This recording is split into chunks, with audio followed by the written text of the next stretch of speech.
Yo, I'm gonna say it right now. Anyone who's excited about Transformers, bless your childlike innocence. Wait, what? I wish I could get back to you. I wish I could be Did there. you see in your Bumblebee? skin. I said what I said, JP. Those movies suck so badly. Bumblebee's pretty good. If you can enjoy them, I hope. God bless. Bumblebee's not bad. Go watch Bumblebee. I'm gonna let you know when I got off the Transformers ride. So I saw the first one, thought it was okay, and didn't see any for a while. And then I got dragged by a large group of friends when I worked at the game store. All the employees went to go see one. Sure. I can't even tell you which one it is, but I can tell you there's an entire scene where Mark Wahlberg is like, my daughter's underage. I think that That's was statutory.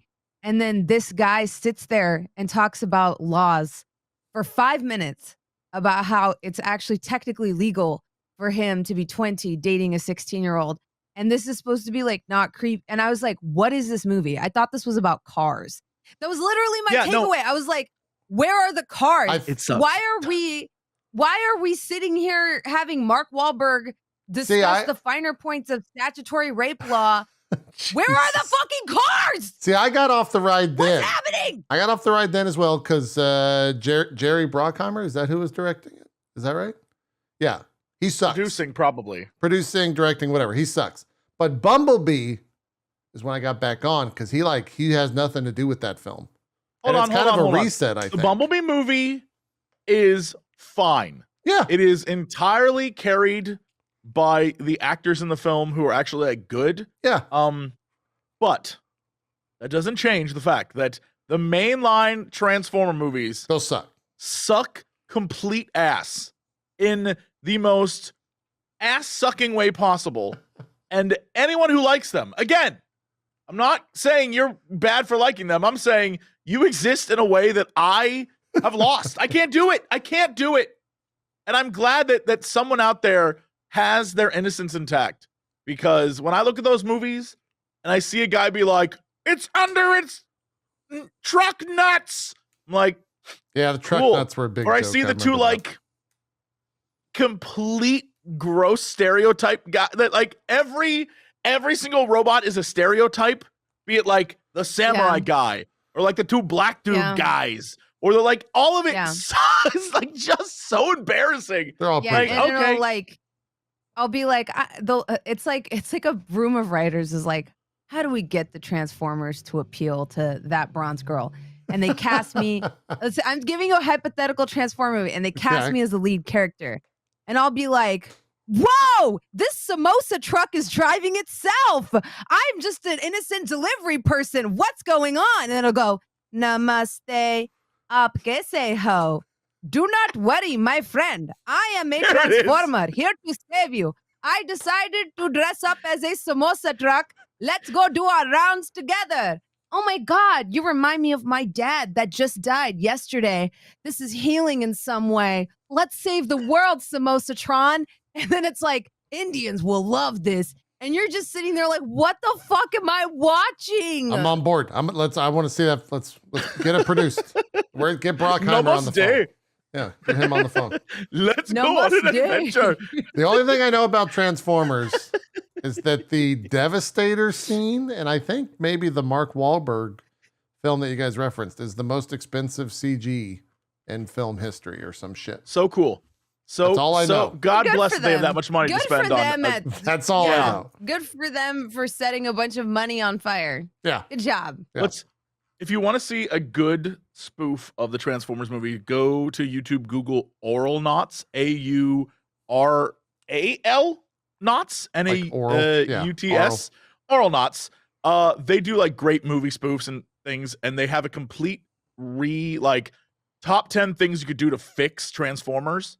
Dude, it is. They're like, it's like exactly what you expect to be like, more advertisements.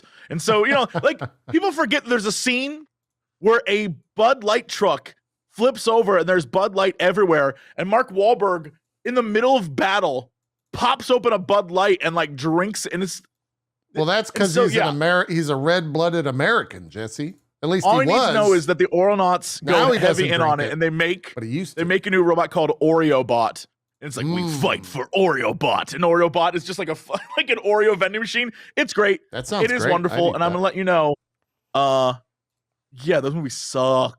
Dude, well, there's another one coming out, and that'll be what Spider-Man Cross the Spider-Verse. Did anyone watch the last one? Usually summer is bigger for movies. There's a lot. I mean, there are a lot of movies coming out. Spider-Man, Transformers will do well, regardless of how much you two hate it. And then end of June is the Flash, or not end of June, middle of June is the Flash on the 16th. And then Indiana Jones is somewhere in there as well. Maybe end of June or beginning of July, something like that. I am genuinely shocked that still the Flash is getting like, you guys need to see this. This is the best superhero movie ever. I'm like, someone who's how on earth did this happen? Was it Stephen King who said he went and saw it and he was like, this is a really good superhero? I think that's who it was. I think it was Stephen King on Twitter. He was like, yeah, I got to see that and it's really good. You guys should go check it out. And then people are yelling at James Gunn like, jarring. Is this real? Yeah. Meanwhile, I'm over here like, man, can't wait for Indiana Jones. And once again, I'm like, nah, that shit got... I guess it ended in a trilogy. Yeah, that's like the lowest those first rated. 3 movies were so... Yeah, those first and only 3 movies were very good. It didn't, it's not reviewing well, but we'll see. I can't believe, like, how do you... I'm not super familiar with Indiana Jones, but I do love the Disneyland ride. Oh, it's one yeah, of my favorite rides. Is like, Indiana Jones ride. It's crazy to me that they saw the 4th movie and said, we have to redeem ourselves. Let's make a 5th movie, even though everyone's aging up. We got to make a 5th for a good send-off. People. Yeah, like, we got to make this better. And they just went ahead and made the exact same like mistakes they made in the last movie. It's shocking to me. I'm like, okay, yeah, all right. Thanks. We'll see. Good work, everyone. We'll see how it goes. Anyway, Spider-Man, June 2nd. After that, the next Marvel film, well, not, I guess, part of the MCU, but part of the Spider-Man is Kraven the Hunter in October. Did you guys know that was coming out? How is that possible? There's no way. We haven't even seen... That's a thing. Are you sure it's not October 2024? No, October 6th. I'm looking at it right now. Bull. Aaron Taylor Johnson's Kraven the Hunter is coming out in October. The upcoming movie, which was confirmed to be rated R, received a trailer at CinemaCon, apparently. So we should be getting that, I would think, sometime this summer is when that'll start rolling in there. Some of the footage, I guess, showed Rhino, who Kraven is hunting in that film. I don't know. weird thing. But hey, I guess they're doing that because Venom worked. Or at least made money. What? I feel like you're just seeing this for the first time. Yeah, no, I went online to go look for the trailer. Because I was like, okay, what's the trailer? They said it. Yeah, I was trying to look for any type of thing. Every trailer is the same BS where it's a trailer, it's like 2 minutes long. Right? And then at the bottom it says, here's our first concept trailer. And it's like, stop. Yeah, stop. It received a trailer at CinemaCon that wasn't shown to the public, because I guess. Right. I don't see how is a thing going to come out in October. You know what? Never mind. I know how. This is the same Sony stuff they always do. This movie's going to suck. All right, never mind. I get it. Right. You don't show people the stuff, and then you give a trailer like right before it comes out, and then we, Morbius the whole situation. The internet memes it. Sony thinks it's popular, re-releases it, loses more money. Yeah, I know what's gonna happen. They'll put it out on HBO. Or wait, not What does Sony put stuff on? Do they have their own platform yet? I don't think they do. They'll make a deal with someone. Never mind. They'll cut a deal with someone. Yeah, they just... I was over here thinking it was gonna be like, yeah, I can't wait to see what this is like. It probably can be... No, never mind. Yeah. And then after that, the final film is The Marvels, November 10th. That will bookend the year for the MCU as far as films go. Remaining shows, Secret Invasion, that's next month, which we talked about. Loki Season 2 and Echo both got dates this past week, I believe. Loki Season 2 will premiere October the 6th. And Echo will premiere November 29th. They're also doing something different with Echo as opposed to the other shows. They're releasing all episodes at the same time. screams confidence to me. Does it? Is that sarcasm? No, what do you mean? No. Honestly, I think they see the problem that we saw, which is why is anyone going to sit through week after week after week of this character? Yeah. Especially since no one knows what the hell that show's actually going to be. Right. So honestly, it's the smartest decision they could have made is to drop it all at once, give everyone the whole thing so they can watch it, judge for themselves instead of having to wait and like talk rumor and speculation and shit on one episode, even if like if episode 3 sucked, but episode 4 was amazing, you know, for a whole week, people will be like, the show's dead. What a stupid show. I'm not watching it. Like that kind of thing. Yeah. So I think they're trying to like, Yeah. you know, I also think it's a matter of like, the show is probably not bad, but not, because nowadays social media is like a big part of your push, right? Yeah. Like yeah, The Boys was I feel like huge for that. Like I feel like social media was so big on that show and people were kind of watching it every week and there was something shocking happening in every episode, which kind of naturally drove their advertisement.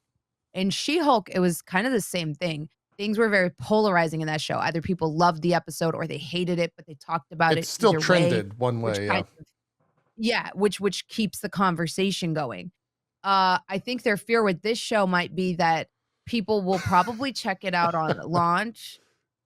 What happened? No, I'm just laughing because I know what you're about to say. It's like no one's going to talk about it week to week, right? Like, Well, if it's not super like you know, polarizing, if it's just okay, sometimes like decent shows kind of just die because they're not mind-blowing or polarizing. They're kind of just blah. okay. Yeah. I would actually say that is kind of with Legion. Like I like that show, but I don't know that on a week-to-week basis I would sit on Twitter and be like, "Oh my God," you know, there's some shows that they just kind of they don't pull you in every week, even though you didn't necessarily dislike them. And so I think a binge watch and a lot of hype out of the gate is probably going to be their best bet. People that binge watch it in 1 week or 2 weeks and then talk about it excessively. Yeah. And actually thinking back, I think that would have helped Miss Marvel. Because I feel like after the partition episode, people kind of just stopped talking about it because it wasn't like polarizing enough for people to talk about it. Yeah. Yeah. I agree.